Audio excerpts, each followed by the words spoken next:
রাজ্যের বিভিন্ন দাবি দেওয়া সামনে রেখে অনুষ্ঠিত হলো বাঙালি মহিলা সমাজের রাজ্য সম্মেলন ও বিক্ষোভ মিছিল। কর্মসূচি ঘিরে শহর জুড়ে তৈরি হয় রাজনৈতিক উত্তেজনা। শনিবার বাঙালি মহিলা সমাজের উদ্যোগে রাজ্য সম্মেলন ও বিক্ষোভ মিছিলের আয়োজন করা হয়। বিভিন্ন জনস্বার্থ ও নারী সম্পর্কিত ইস্যুকে সামনে রেখে এই কর্মসূচি অনুষ্ঠিত হয় বলে সংগঠনের পক্ষ থেকে জানানো হয়।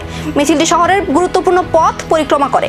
বিক্ষোভে অংশগ্রহণকারী মহিলারা বিভিন্ন দাবি দেওয়া ও সমস্যা সমাধানের আহ্বান জানান। সম্মেলনে সংগঠনের নেতৃবৃন্দ রাজ্যের বর্তমান পরিস্থিতি নিয়ে বক্তব্য রাখেন এবং আগামী দিনে আন্দোলন আরো জোরদার করার হুঁশিয়ারি দেন।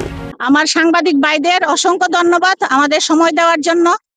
আমাদের আজকে রাজ্যে মহিলা সমাজের রাজ্য সম্মেলন, আমরা প্রত্যেক বছর এই সম্মেলন করি।